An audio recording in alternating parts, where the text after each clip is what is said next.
Sou Roger. Tô aí pronto pra ser pai. Nossa, foi péssimo. Péssimo, né? Não, horrível. Sou o Roger, roteirista de TV, e estou na fila de adoção esperando meu filho chegar. Meu nome é Flávio, marido do Roger. A gente está junto há 5 anos e meio, mais ou menos. É isso, tô também nessa expectativa aí de virar pai a qualquer momento. Eu penso que no consultório, por exemplo, a gente muitas vezes ouve não os filhos falarem dos seus pais, mas pais e mães que eventualmente se separam, dizendo que, puxa, gostaria de ter dado para os meus filhos uma família normal, né? Claro que aí a gente tem uma gama enorme de possibilidades dessa família não normal. Primeiro caso, esse que eu acabei de contar, filhos de pais separados, né, que ficam um pouco com um pouco com o outro, etc. Filhos de mães solteiras, que hoje em dia não é mais um escândalo moral, mas enfim, são filhos criados só pelas mães, né? Filhos de casais de mulheres, por exemplo, ou de casais de homens, que hoje podem ou adotar ou fazer barrigas de aluguel, etc., e ter filhos, porque o desejo de paternidade e de maternidade não depende da orientação sexual das pessoas. Então, às vezes é possível adotar crianças, mas por alguma razão que eu mesma não compreendo tanto, uma espécie de um narcisismo genético, as pessoas querem ter filho da barriga. Então, tem tecnologia para isso, não tem problema nenhum. Dá para ter filho de todos os jeitos, né? E é isso que eu estou chamando, então, de famílias tentaculares. Então, desde dezembro do ano passado, a gente entrou oficialmente para o cadastro, para a tal da fila, que não é fila, e está na expectativa da gestação de elefante. Já passou 9 meses. Você preenche um questionário muito cruel, como se você estivesse quase escolhendo um produto, mas é um ser humano, e muito consciente também que você não é capaz, às vezes, dentro da sua estrutura, do que você tem, até emocionalmente, de absorver qualquer impacto. Então você tem ali eles te dão a possibilidade de você desenhar esse perfil do seu filho. Eu tenho vivenciado isso na clínica, inclusive por um colega homossexual que se casou, já está há 11 anos junto com um parceiro e que adotou uma menina.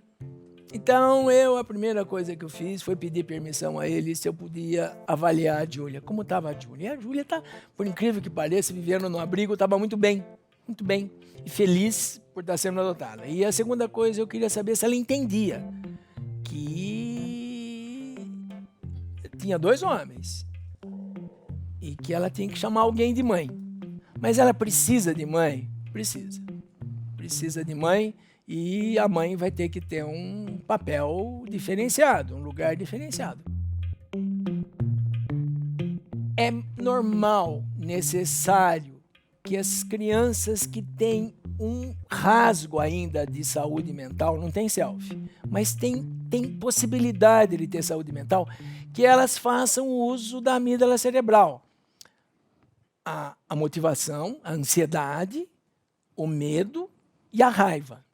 E aí começou a acontecer um fenômeno que é o fenômeno mais saudável que pode haver numa criança que tem saúde mental, o medo.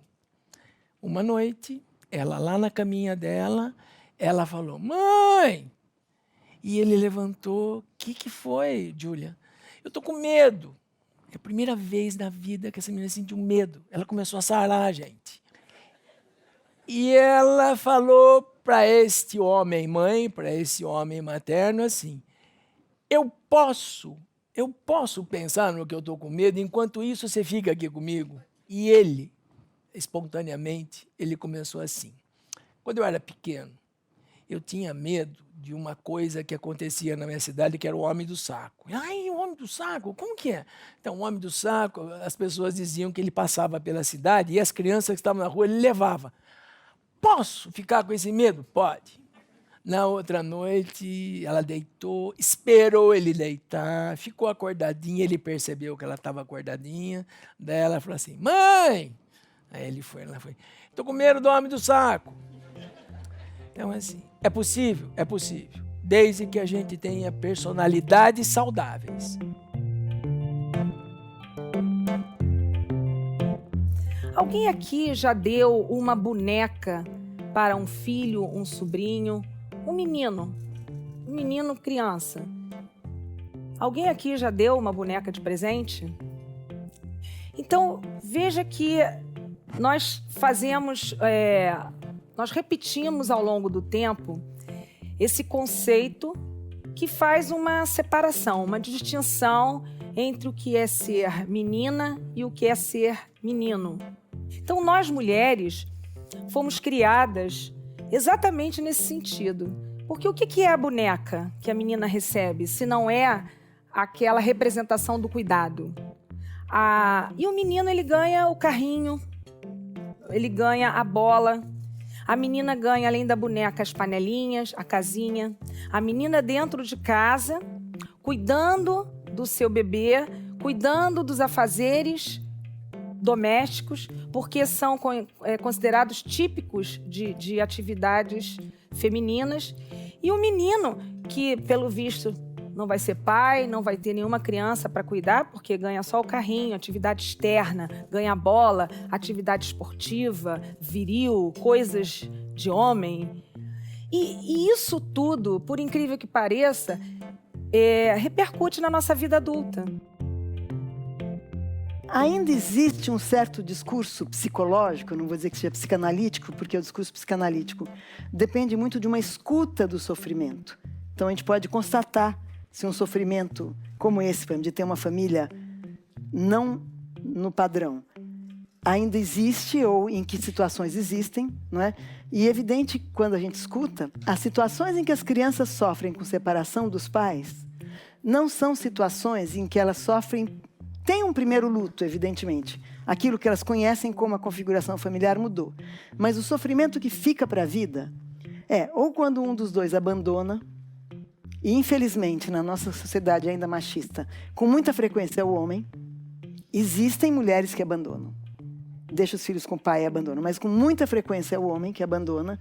E também um outro tipo de fonte de sofrimento é quando os pais ficam usando os filhos numa possível disputa não resolvida, porque em vez de ficarem amigos, depois que se separam, ficam tentando que os filhos odeiem o outro, que odeiem o novo companheiro da mãe ou a nova mulher do pai, quer dizer. Eu acho que a gente vem de uma criação onde a gente foi gerado e criado para ser xerox dos nossos pais, né? E até na escola, a gente vem de um ensino tradicional que botava a matéria na lousa e você copiava. E os nossos pais tinham essa coisa de que eles sabiam o que era bom e o que era ruim, então eles queriam passar isso pra gente, colocar na nossa cabeça. A gente veio desta criação.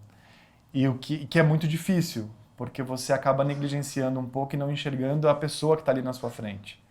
Então, uma das coisas, ainda mais na adoção, que a gente escuta muito e que a gente se preparou muito, tá? É sensível para isso, é ver que você tem que absorver o que aquela criança vai te trazer, né? Quem é aquela criança? A gente não pode idealizar tanto esse filho. Eu queria que ele fosse assim, que ele fosse divertido, que ele gostasse disso, que ele fizesse aquilo. Então é você conseguir dar voz, você conseguir escutar, você conseguir acolher, você conseguir ouvir e usar da sua experiência para dentro desse universo e dando uma guiada, assim, vamos mais por aqui, vamos mais por ali, e sentindo se é esse o caminho que a criança quer ir. Se eu conseguir ser este pai, eu vou achar incrível.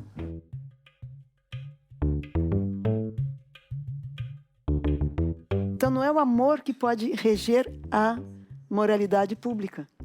E mesmo a moralidade familiar, que é evidente que o amor é importantíssimo e que bom que ele existe, mas tem que ser muito mais a consideração e o respeito, e que os pais vejam os filhos sempre como outro e não como um prosseguimento de si mesmo. É muito mais possível que se crie ali uma certa moralidade familiar do que baseado no amor e na identificação. Eu amo porque ele é como eu. No século XX, até muito recentemente, ainda os filhos eram um problema, digamos assim, das mães, o que deu às mães um superpoder terrível. Porque se a mãe já é poderosa no inconsciente infantil, porque a criança veio da barriga dela, se as crianças depois ficam entregues à sorte, aos cuidados exclusivos dessa mãe, mesmo que seja uma mãe suficientemente boa, né, no sentido winnicottiano, ela fica muito poderosa no inconsciente da criança, né? Logo que eu apresentei o Flávio para minha família, a minha tia já veio oferecendo útero para ver se a gente queria. Mas corre porque daqui a pouco eu vou estar na menopausa. Eu falei, obrigado, tia. Essa é a família dele. Tinha acabado de conhecê-los, a tia nunca tinha visto na vida, ela falou, oi, prazer. Olha, se você precisar de um útero, conta com a tia aqui. Agora, a gente tá falando só da vida colorida, né? Quando a gente começou a falar que ia adotar, a maior resistência que a gente encontrou, por incrível que pareça, óbvio que tem, a gente até brincava, porque, sei lá, as pessoas que não nos conhecem, ou as pessoas que têm uma crença diferente do que é família, essas aí a gente nem toca no assunto porque é quase chover no molhado, né? É porque isso não é família, porque 2 homens com uma criança. Essas pessoas, cada um tem o direito à sua opinião e a gente não vai entrar nesse mérito e assim vai. Não vamos desgastar com isso. O que nos surpreendeu é que uma parte dos nossos amigos próximos, outros homossexuais, outros gays, preocupados com o preconceito que a gente estava infligindo na vida da criança que vinha, como se a gente estivesse castigando essa criança por ter 2 pais e ter que lidar com a sociedade e ter que explicar isso para a sociedade. É o contrário, é a gente que tem que justamente tirar esse é um dos nossos papéis possíveis, né? Assim, tirar esse estigma, dar essa oportunidade. O que importa não é a anatomia, o que importa é a saúde mental suficiente para poder cuidar, Pensem nisso. E esse homem se tornou responsável por essa menina, sendo chamado de mãe no shopping, sendo chamado de mãe... Aliás, meu filho mais novo me chamava de mãe até os 5 anos. O que nós temos que pensar é que quando a gente elege alguma coisa, elege uma profissão, elege uma escola, elege uma pessoa, elege ter filho, elege um cãozinho. Vocês já devem ter visto aí quantas cobras e cachorros são largadas aí porque alguém resolveu, eu quero uma cobra. Eu não quero uma cobra, então joga a cobra fora. Entende? E tem gente que faz isso com o filho. Então, assim, a questão não é esse jogo social estúpido e hipócrita. A questão é, eu quero ter um filho, que agora está com febre e vai me impedir de ir à festa de 15 anos da minha sobrinha. Então, a escolha determina a responsabilidade determina a ética.